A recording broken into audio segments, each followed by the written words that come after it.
Alors, l'actu du jour en Formule 1. Avant de commencer, je vous rappelle que les news proviennent de ma chaîne principale sur la Formule 1, Type F1.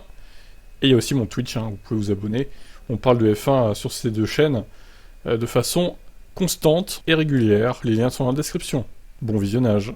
Ciao. Alors, Mercedes avec une livrée spéciale pour le Grand Prix de Belgique.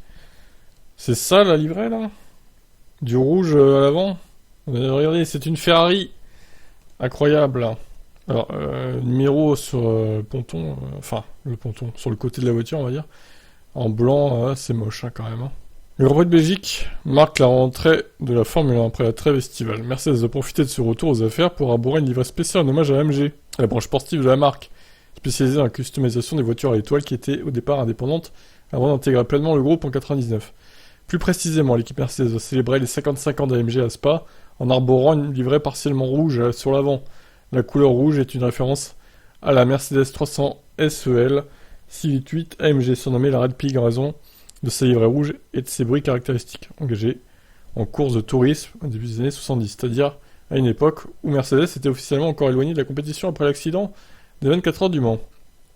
La Red Pig, par ses performances sportives de 24 heures de Spa 71, contribuera à faire connaître AMG et remportera une victoire au Nürburgring en 1972. Cette même année, la FIA modifiera le règlement du championnat d'Europe des voitures de tourisme en limitant la cylindrée maximum qui mettra fin au parcours en compétition de la 300 SEL 688 AMG. Outre la couleur rouge, donc, il y a ce numéro bizarre, qui est pas très beau. Donc attendez, alors pourquoi on célèbre les 55 ans de la marque alors qu'on n'a pas célébré les 50 ans, par exemple? Je trouve ça assez étrange. Je vais essayer de vous zoomer ça. Ah, là on voit mieux, ouais. Là on voit mieux. Alors, les livrets spéciales et Mercedes, on se rappelle ce que ça a fait à Hockenheim 2019, je crois. C'était pas une franche réussite, les Mercedes blanches. Donc là, je sais pas ce que ça va donner, mais je suis pas certain que c'est une réussite non plus. Alors, déjà, le mélange du rouge avec le turquoise, c'est dégueulasse. Franchement, ça va pas du tout. Bon, le gris, le rouge, ça rappelle un peu McLaren à l'époque. Certes, ça va, mais le turquoise, ça gâche tout, là, il y a un problème. Et puis le numéro blanc sur fond blanc noir, ça va pas du tout non plus. Il y a un problème. Bon, je suis pas très hypé par cette livrée. À voir en vrai ce que ça donnera avec les photos. Qu'est-ce que vous en pensez, vous? Ciao. Alors, on se posait la question sur Twitch hier, combien étaient payés les directeurs d'équipe. Donc, on a trouvé que Wolf, il est payé environ 8 millions d'euros par an. Chez Mercedes, donc voilà, ça date de 2019, j'imagine que ça paye doit pas dû beaucoup changer. Un gros salaire justifié par les performances de l'écurie à 5 étoiles depuis 5 ans, depuis 2013, enfin 2014 du coup, parce que 2013 c'était pas ouf. Un salaire similaire à celui que percevait Niki Lauda. Mercedes a enregistré 30 millions d'euros de bénéfices l'année dernière, en 2018, donc au regard des résultats de la firme basée à Stuttgart, les derniers titres constructeurs et pilotes ont largement contribué à la santé financière de l'équipe. Hamilton est payé environ 46 millions d'euros, devant Vettel, qui à l'époque était payé 35 millions d'euros chez Ferrari, ce qui n'est plus le cas maintenant chez Aston Martin évidemment. Et Ricciardo donc était payé 31 millions chez Renault. C'est pas énorme quand même, ça paraît gigantesque. Donc voilà, et pour info, Binotto il touche entre 2 et 5 millions. Et bon après c'est pas très fiable les chiffres, je pense. C'est dur à dire pour Binotto parce que c'est une fourchette quoi. Donc voilà, pour Toto Wolff en tout cas c'est autour de 8. Qu'est-ce que vous en pensez? Trop payé, Toto, ou pas? Ciao. Alors, Villeneuve, qui parle de Piastri, qui sort de ses vacances, donc Jacques. Son nom sera remis en question à chaque fois il joue un jeu dangereux, Oscar. C'est amusant à regarder, car ça a pris tout le monde par surprise. Débuter avec une telle pression n'est pas facile. Ça remettra en question votre nom à chaque fois qu'une équipe ou un sponsor voudra signer avec vous. Chacun se demandera, comment nous l'être traité? Que se passera-t-il si nous faisons confiance à cette personne? C'est très dangereux. Si on peut penser que Piastri devrait quand même s'en sortir tant son talent semble grand, Villeneuve rappelle que d'autres pilotes très doués n'ont pas forcément connu la réussite en F1. Il y a la F1 puis le reste du monde. Il y a de nombreux pilotes qui ont été les rois et qui gagnaient tout dans d'autres catégories. Mais à la minute où ils arrivaient en F1, ils échouaient car il y a un énorme écart en termes de talent, de pression et de capacité mentale. Piastri était impressionnant au long de son parcours, mais nous ne savons pas encore ce qu'il pourra accomplir en F1. C'est la grande question. Ouais, alors bon... je pense qu'il ne faut pas tout mettre sur le dos de Piastri, c'est son management aussi qui a poussé pour pas que Piastri aille chez Williams. Du coup, il voulait directement aller dans une équipe très compétitive, qui est McLaren. Donc on peut les comprendre. Maintenant, c'est vrai que Niveau réputation, il commence avec une réputation de mec qui trahit un peu son équipe, qui l'a formé et tout. Donc, Alpine. Donc, je sais pas ce que ça va donner. J'espère qu'il sera à la hauteur, sinon il va se prendre un flot de critiques, je pense, Oscar Piastri. Bon, à voir. Ciao, ciao. Binotto, Ferrari n'optimise pas encore son budget dépensé en F1. Alors, il n'y a pas que le budget qu'ils optimisent pas, pour être honnête. C'est trop tôt pour arriver à cette optimisation dans les moindres recoins. C'est un processus qui prend du temps. Il ne suffit pas qu'à la fin de la saison, il y ait une somme dépensée inférieure à la limite du plafond. Pour moi, s'adapter signifie tirer la meilleure partie de l'argent qui est à votre disposition. Ça nécessite parfois une transformation totale de notre processus et notre culture de travail. Il y a certainement encore des choses que nous devons éliminer ou revoir pour être plus efficaces à l'avenir. Nous faisons le nécessaire pour rester dans la limite. Très vite, nous devrons tirer la meilleure partie de l'argent que nous avons. Je pense pas qu'aucun des trois constructeurs soit prêt à gagner de l'argent avec la Formule 1. Quand je regarde le budget total, où on dépense encore beaucoup trop d'argent. Trop d'argent. Vous pouvez déjà gagner de l'argent en tant qu'équipe cliente. Les dépenses dans le domaine du châssis sont limitées, vous payez 15 millions d'euros pour le moteur. Le moteur nous coûte bien plus que seulement 15. Notre bilan est meilleur qu'avant, mais toujours pas positif. À l'avenir, le plafond budgétaire des motoristes sera certainement utile. Le plafond budgétaire n'a pas été mis en place pour uniquement que toutes les équipes gagnent. Ça devrait empêcher l'escalade des coûts. Si je compare ce que nous avons dépensé il y a 10 ans sans régulateur derrière nous, les coûts auraient augmenté de façon exponentielle. Ça aurait été une bataille à celui qui dépense le plus d'argent dans les trophées. La réglementation financière est encore très récente. Ça nécessite d'ailleurs des ajustements, comme on l'a vu avec l'inflation. Ouais, bon. En même temps, il n'a pas forcément tort. Hein. Ça prend du temps d'optimiser le plafond budgétaire, dépenser les moindres euros là où il faut, et pas dépenser à tort à travers, aussi, son argent. Donc Binotto, tu fais en sorte de faire une belle partie de saison, une belle deuxième partie de saison, s'il te plaît, pour donner la vie dure à Max Verstappen. On t'attend au tournant. Allez, ciao. Abu Dhabi n'a pas porté atteinte au succès de la Formule 1. Ah bah ça va alors, tout va bien. Sacré Domenicali. En termes d'image, c'est comme quand il y a une finale de Coupe du Monde, qu'il y a un arbitre qui fait une erreur, et qu'il y a un penalty donné qu'il ne faut pas le donner. Je pense pas que ça porte atteinte à la réputation ni à la solidité du championnat.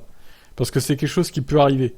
Non mais non, ça doit pas arriver, désolé, même en foot, hein.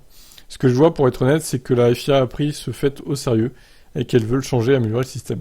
Mais au bout du compte, les performances de toutes les personnes impliquées dans la F1 sont liées à leurs capacités personnelles, à leurs compétences personnelles, à leurs bonnes décisions ou à leurs erreurs personnelles. C'est quelque chose qui sera toujours présent dans tous les sports. Vous pouvez faire des erreurs, oui, à 100%. Les équipes ou les pilotes, tout le monde peut faire des erreurs. Mais je ne veux pas juger quelque chose qui aurait pu être à cause d'une vision personnelle de quelque chose qui s'est passé comme une réputation endommagée pour la F1. Si vous regardez le suivi de ce que nous avons cette année, il est immense. Donc si c'était négatif, je ne verrais pas ce nombre de personnes qui viennent aux courses ou qui suivent partout dans le monde. La popularité de la F1 est telle cette année que les courses se font majoritairement à guichet fermé. De la Belgique jusqu'à la fin de saison, tous les grands prix sont complets, donc beaucoup de gens ont déjà réservé leur billet pour venir. En Belgique, chaque jour, il y aura plus de 120 000 personnes à Zandvoort, on envisage la même chose. Monza, plus de 250 000 billets vendus. Singapour est complet. J'espère vraiment que nous allons avoir une grande course et une grande deuxième partie de saison. Je change bien de sujet du coup, hein. Domenicali, merci. D'un point de vue commercial, j'adorerais voir une autre saison où ça se joue au dernier tour de la dernière course. Peut-être avec moins de confrontation, parce que ce serait formidable. Oui, 80 points c'est beaucoup, mais en F1, et d'après mon expérience précédente, il ne faut jamais dire jamais. Cette deuxième partie de saison s'annonce moins intense, avec un écart de 80 points. Mais Domenicali rappelle qu'une mauvaise série n'est jamais exclue, et conseille à Ferrari de ne pas abandonner.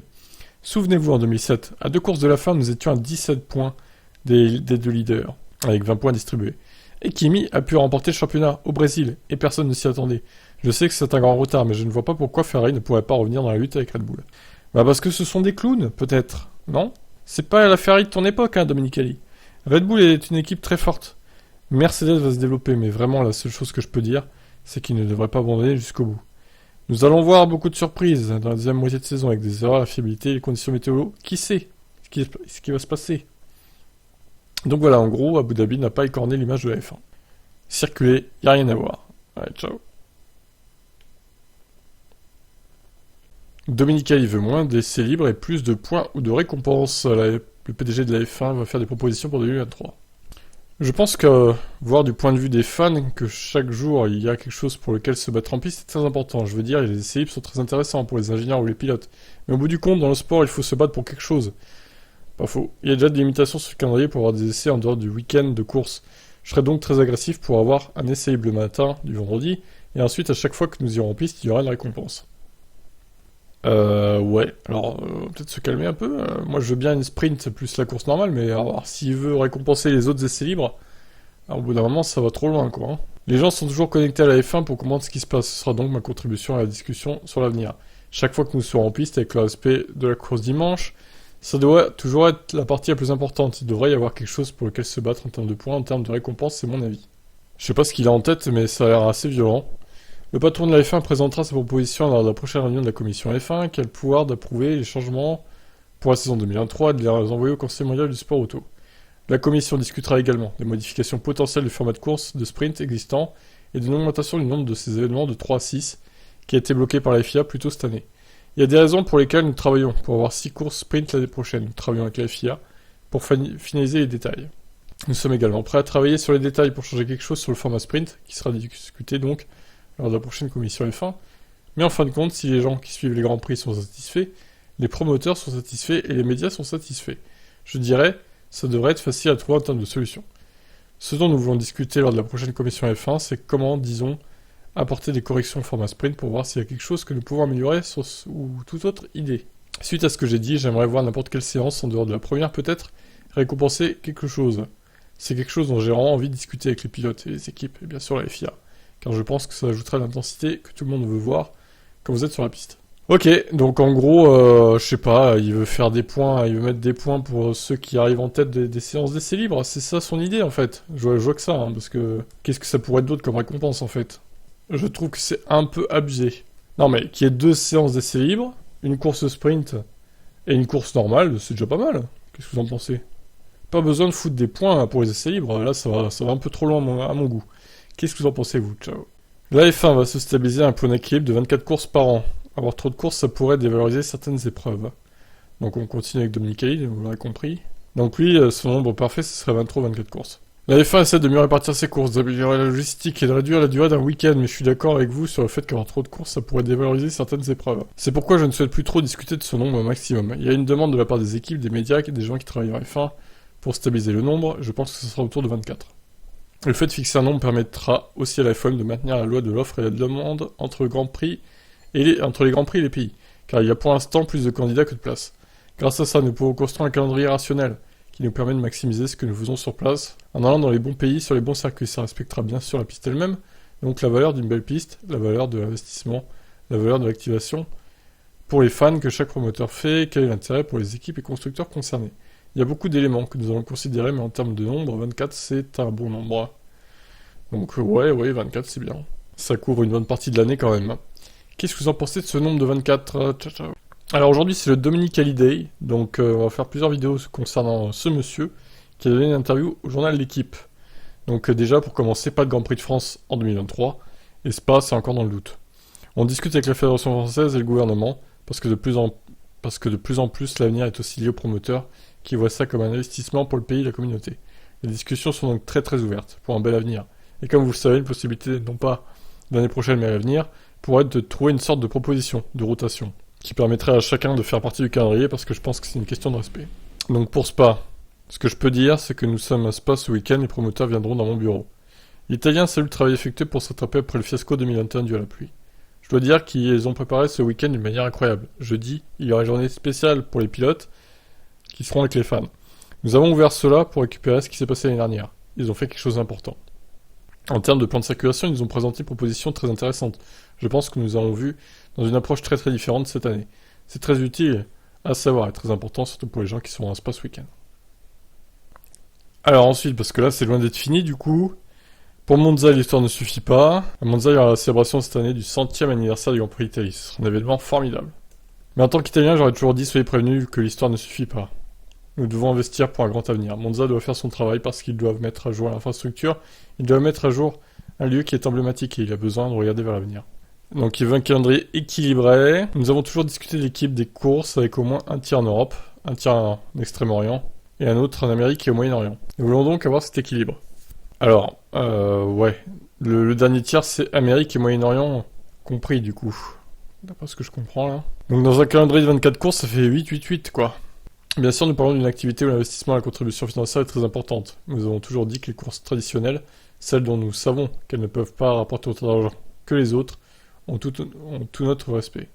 Vous verrez donc que cela sera également respecté, non seulement cette année, mais aussi à l'avenir. Et avec la Belgique, les discussions sont toujours en cours. Donc, qui a l'ami? Je dis toujours que nous voulons avoir une course en Afrique, et à ce jour, l'endroit le plus probable pour avoir une course en Afrique, c'est l'Afrique du Sud. Les discussions sont en cours. Comme vous pouvez l'imaginer, nous parlerons avec de nouveaux promoteurs. Ce que nous recherchons, c'est un engagement à long terme très solide et clair. Parce que nous ne pourrons pas aller là pour un an et ensuite que la partie soit terminée. C'est une situation qui prend du temps. Et enfin, l'Allemagne. Nous espérons vraiment que l'Allemagne pourra être de retour autour de la table. Mais une chose est de dire que nous aimerions avoir ce Grand Prix. L'autre chose est de mettre sur la table les choses qui sont nécessaires pour discuter du Grand Prix. Ouais, en gros, il accuse les promoteurs du Grand Prix d'Allemagne de ne pas être très motivés pour assurer le retour du Grand Prix d'Allemagne au calendrier. Donc voilà. Bon ben voilà, du coup pour ces nouvelles. Hein. Donc pas Grand Prix de France, ça c'est officiel, c'est acté. Mais bon, on pouvait s'y attendre. Je vous laisse commenter, ciao. Aerosol qui nous parle de la hiérarchie qui aura à Spa. Une hiérarchie un peu modifiée avec la directive technique. C'est ce qu'il espère en tout cas. On a besoin parfois de moments pour digérer ce qui s'est passé et comprendre pourquoi vous étiez compétitif. Dans un sens, avoir eu des courses positives avant la pause estivale nous a permis de nous sentir bien pendant la pause. On a eu 3 semaines de pause durant lesquelles le moral était haut dans l'équipe. Certains de nos rivaux ont eu des moments difficiles. C'est une chose qui fait moins bien vivre la pause estivale après des courses difficiles. Le Britannique ne s'attend pas à une révolution dans les performances de la W13, ni d'aucune autre monoplace avec la directive technique à des oscillations. En termes de performance pure, je ne pense pas que ça changera. Nous ne serons pas devant ou derrière pour ça. Mais qui sait ce qui se passera dans les autres équipes? Je pense pas que quiconque progressera en performance, mais peut-être que la hiérarchie sera un peu modifiée. Ah ben ça, c'est le premier élément de réponse demain à 14h, hein, évidemment, sur le Twitch Team F1 et en simultané sur Team Motorsport YouTube. Évidemment, vous connaissez la musique, les liens sont en description. Allez, à demain. Ciao, ciao. Alors, pas mal de news, hein, évidemment, vu que le jeudi, c'est la journée des médias. Ocon aimerait avoir Mick Schumacher pour coéquipier chez Alpine en 2023. Haha. Alors, il revient aussi sur Alonso qui est parti, du coup. Enfin, qui part l'année prochaine. Honnêtement, ça a été une surprise pour tout le monde dans le paddock. C'est triste de voir Fernando Alonso partir. Nous travaillons bien ensemble. Il y a une très bonne ambiance au sein de l'équipe. C'est un peu triste parce que nous étions en train de progresser. Et c'est bien sûr quelque chose que nous devons poursuivre durant le reste de l'année. Mais il ne sera pas très loin. Nous courrons à nouveau l'un contre l'autre en 2023, mais il est certain qu'il va manquer l'équipe. Outre Alonso, Alpine subissait un deuxième choc lorsque Piastri affirmait qu'il ne piloterait pas pour l'équipe l'année prochaine. Je suis pas au courant de ce qui se passe. Ce que je sais, c'est que l'équipe est pleinement concentrée sur la performance de ce week-end. C'est ainsi que ça doit être. Pour ma part, je me sens reposé et préparé à 100% pour les 9 courses restantes. Spa est aussi le circuit sur lequel Ocon effectuait ses débuts en F1 en 2016 avec Manor. J'étais bien plus mince à l'époque, encore plus qu'aujourd'hui. J'ai pris quelques kilos depuis, ce qui est une bonne chose. J'ai bien sûr changé en tant que pilote. Je suis bien plus expérimenté qu'à l'époque. Nous avons bien sûr toujours Antoine Hubert à l'esprit lorsque nous venons ici. On court pour lui ce week-end. Si le pilote tricolore ne souhaite pas influencer son équipe au sujet de son équipier, son futur équipier, il admet tout de même avoir une préférence. Je m'occupe pas de tout ça, j'ai confiance en Laurent aussi, en Mars of Noir. Je suis sûr qu'il reçoit des centaines d'appels pour se baquer. Personnellement, j'aimerais que ce soit Mick qui vienne à mes côtés car c'est un bon ami. Mais je ne vais pas les demander à mes patrons, c'est à eux de décider. Bon, c'est sûr, hein, oui. Et qui est Ocon pour dire qui doit être son équipier, en fait? Ce n'est qu'un pilote random, hein, finalement. Mais bon, il aimerait bien voir Mick, il pourrait discuter en français et tous les deux. Ça pourrait être pas mal, effectivement. Ça va peut-être se faire, hein, qui sait. Allez, je vous laisse commenter, ciao. Zach Brown avoue donc qu'il a dû signer un gros chèque pour se débarrasser, entre guillemets, de Ricciardo. Je dirais que j'ai appris au sujet des contrats. Je ne vois pas ce que nous aurions pu faire de plus pour le rendre compétitif. Nous avons tout essayé, je pense que nous devions mettre fin à cette relation plus tôt. On devait signer un gros chèque. Il n'y a pas de problème avec ça, ça faisait partie de l'accord que nous avons conclu. Mais la prochaine fois, peut-être que j'inclurai une clause de performance, afin que nous soyons davantage protégés chez McLaren, plutôt que de seulement supposer qu'un pilote brillant le sera pour toujours. Ouais, bah c'est une erreur, hein, je pense, de ne pas avoir mis de clause de performance. Clairement, il va apprendre de ses erreurs, Zach, et il va pas recommencer du coup. Peut-être que ça sera le cas avec Piastri d'ailleurs. Il y aura une clause, même si lui c'est encore autre chose parce que c'est un rookie, mais bon. Visiblement, personne chez McLaren ne semble pouvoir expliquer ce qui a pu provoquer cet effondrement de performance de Ricciardo. On ne sait pas, lui non plus. Nous avons essayé de changer les voitures, et nous lui avons même proposé de changer les personnes. Ça fait maintenant 2 saisons avec 2 voitures différentes. Nous pensions qu'il n'avait peut-être pas compris la voiture 2021, mais celle-ci est très différente. Nous sommes arrivés au point où notre stratégie était l'espoir, mais se baser sur l'espoir n'est pas une stratégie. C'est pas une bonne stratégie, c'est donc un grand mystère.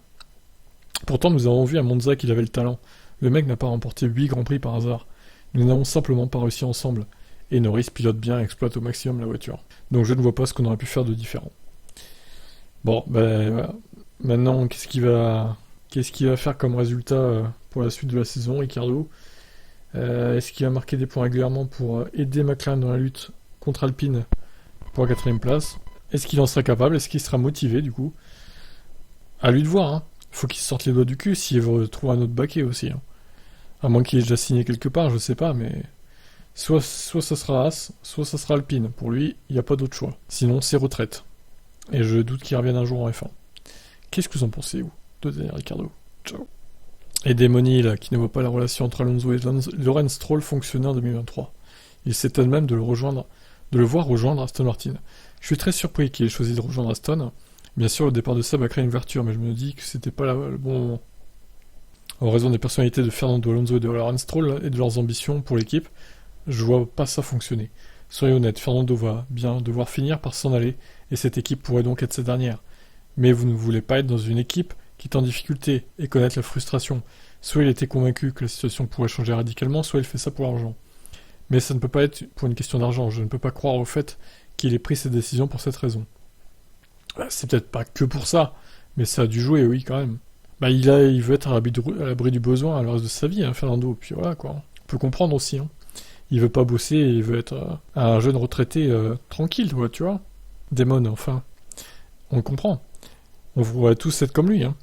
Damon, il veut toutefois saluer la contribution d'Alonso chez Alpine, depuis son retour l'année dernière. Prenons le temps d'évaluer la contribution d'Alonso chez Alpine, durant le temps qu'il aura passé là-bas. Je pense qu'il évoluait dans une équipe qui souhaite devenir une prétendante sérieuse. Et l'équipe voyait la même chose en Fernando. Vous pouvez avoir Ocon ou d'autres pilotes, mais Fernando possède ce charisme et cette réputation. Il est sans fioriture, totalement professionnel. Il rejoint l'équipe et la dirige, même depuis le cockpit selon moi. Je pense donc qu'il aurait été un véritable atout pour Alpine. Mais ils ont été pris au dépourvu, ça les a totalement surpris qu'ils décident d'aller ailleurs. Oui, c'est bien résumé, effectivement. Donc wait and see, on verra ce que ça donne en 2023 pour Fernando. On verra s'il a fait le bon choix ou pas. Allez, ciao. Mick Schumacher, je ne sais pas ce que l'avenir me réserve. Le pilote a cessé de ne pas se laisser distraire par les rumeurs. Je suis où je suis, c'est sur cela que je me concentre. Je ne sais pas ce que l'avenir me réserve, mais je veux bien finir la saison et faire du mieux possible mon travail. Son nom est évoqué du côté d'Alpine, qui cherche un pilote pour remplacer Alonso. Donc pendant la pause estivale, il a surtout été question de savoir qui je ne suivais pas. Beaucoup de gens se sont concentrés sur ça, mais le fait est que je suis tous les directeurs d'équipe. Ce n'est pas important, mais les gens aiment bien écrire des histoires qui n'ont pas d'intérêt. Schumacher n'a pas encore réfléchi à son avenir, et notamment au possible besoin de quitter Ferrari, à l'image de ce que Piastri a fait avec Alpine. Le fils du 7e champion du monde rappelle toutefois qu'il a des liens très étroits avec la marque italienne. Ferrari a toujours été une grande partie de ma vie, depuis que je suis enfant. Quant à savoir ce que le futur me réserve, c'est pas sur quoi je me concentre. J'essaie de me concentrer sur chaque course et de faire le meilleur travail possible. Oui, alors bon, il faudrait peut-être se concentrer sur son futur un minimum, Mick, parce que là, t'es sur la sellette, hein. J'aurais pas dire, mais bon. Ou alors, il s'est déjà concentré et puis il bluffe. En fait, c'est juste pour nous faire parler d'autres choses et faire diversion. Mais je pense quand même qu'il a une petite idée de ce qu'il fera l'année prochaine. Enfin, j'espère pour lui, parce que alors là, s'il le sait pas du tout, c'est un peu compliqué quand même. Bon, Mick, peut-être chez Alpine, bon, pas sûr, hein. Ou alors il va rester chez As, tout simplement. Allez, ciao.